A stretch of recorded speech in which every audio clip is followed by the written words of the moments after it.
It has been now running for about a week. A new high-speed train between the cities of Miami and Orlando in the U.S. state of Florida. And while fast trains are normal in the rest of the world, they're not that common in the U.S. Junwei Sum explains. The Brightline train service stands out for at least two things. One, it's only the second high-speed train line in the United States. Two, it's privately owned. Because we've been able to do this from scratch, using the lessons learned from studying what works and what doesn't work around the globe, we've been able to craft this solution that is, we believe, tailor-made for an American consumer. Its neon yellow trains zip between Miami and Orlando at speeds up to 200 kilometers an hour. That's about 125 miles per hour. That's still substantially slower than China's bullet trains or high-speed trains in Germany and France, all of which regularly go around 300 kilometers an hour. But the train trip does take less time than a car and is a greener, more efficient way to go. I decided to take the Brightline just because it seemed like the coolest way to get down to Miami. I don't think the price is too bad. I mean, it's a little cheaper than an Uber, so it's pretty good. It's quicker too. You get coffee, you could work on it. Like, it's really easy, and I didn't have a car, so I just took the Uber down from Bureau, and here I am. Brightline invested $6 billion in Florida and says it could spend double that on the West Coast. It wants to build an electric rail line between Las Vegas and Los Angeles by 2028. I don't think we would have seen this service get built and opened in the amount of time if a government agency were running it. Brightline isn't profitable yet, but it is hoping the future of U.S. rail travel is, like its name, bright. Junwei Sum, CGTN.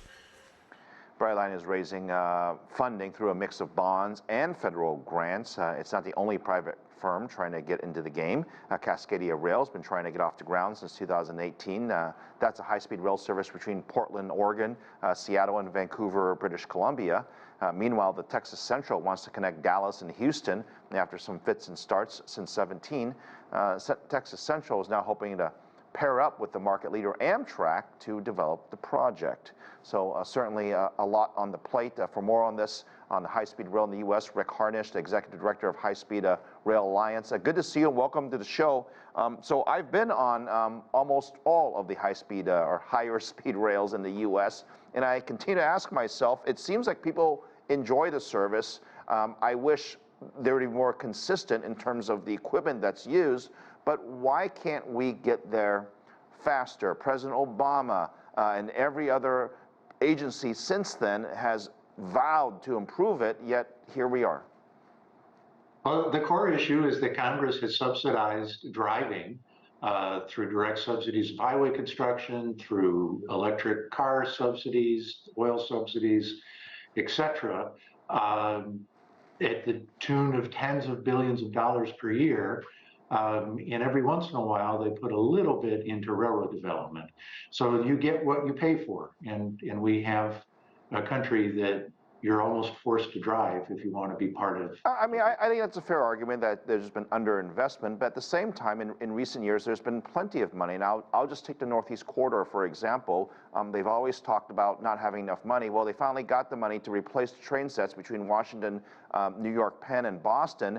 And when the train sets actually arrived, there were problems with it, and then we had a delay of 6 months, another delay of 6 months, another delay of another year. We're now multiple years behind schedule because of procurement issues with train cars. And not that it doesn't happen in other countries, but it just seems to be the norm. But the problem is the norm isn't constantly working with the supply chain to keep it healthy and moving forward. So a little bit of money here, a little bit of money there, you don't end up with a solid supply chain. And you don't have the experience of working in the North American market. So again, it comes back to, does Congress want to have fast, frequent, affordable trains, and are they willing to pay for them? Or are we stuck with being forced to drive everywhere? One significant difference in the story you heard earlier about Brightline between Miami and Orlando is the majority of that rail, I believe, is all private, right? It has a private entity behind it, whereas the rest of the United States, they have to share the passenger rail with the freight rails. And unfortunately, the freight rails generally take priority, so you can never get up to speed. You don't have priority. And so if the schedule's always late, consumers like you and I, if we're trying to get from point A to B, we can't take the chance that we're going to be 2 hours late to our next destination. Absolutely, and that's why Congress needs to invest heavily in railroad infrastructure. So the freight railroads are privately owned. They're competing with publicly owned highways that the trucks, their competitors, operate on. And so they keep that infrastructure at the barest minimum they can to get by, which is not acceptable for passenger trains. So it really comes down to, do we want to pay to invest in high quality trains, or do we want to continue to live in a country where you're forced to drive in order to be part of the economy? California, they've invested now tens of billions of dollars in phase 1, phase 2, and sort of the beginnings of what is supposed to be high-speed rail between Los Angeles and San Francisco. Is this even going to get done? Because with all the delays, there isn't enough money right now to even finish half the project. Again, that's a choice that Sacramento made. So the legislature has put a little bit into high-speed rail. They've done things to delay the project, and then they complain that it's going slow, so it's an excuse not to invest in high-speed rail.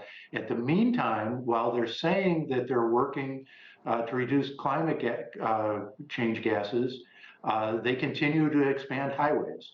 So it comes down to, do our state governments, does Congress want to invest in trains, or do we want to continue to have a society where you're forced to drive to go visit your friends?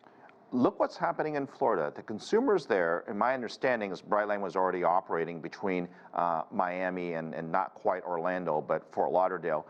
And people were riding. They have the customers, they have the consumers, they've done their research, and you wouldn't think that Florida naturally would be a rail place, but look at them now. Is that a model that could perhaps be duplicated in other places? I know Brightline has another project called Brightline West between Las Vegas and east of Los Angeles.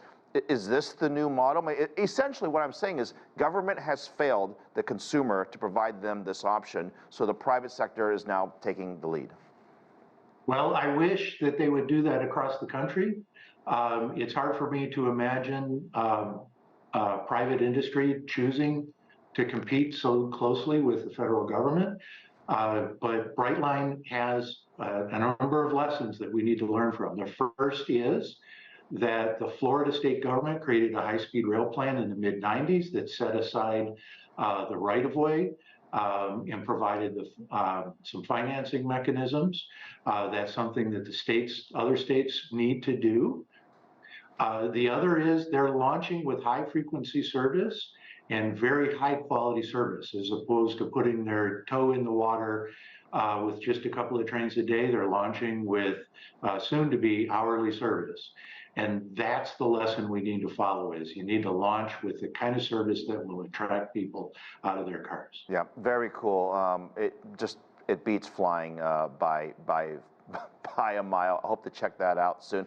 Before I go though, don't forget to talk to the FRA about updating the safety regulation standards on these trains, because that has to get updated as well. Rick, good to see you. Have a good weekend. Thank you. Thank you very much.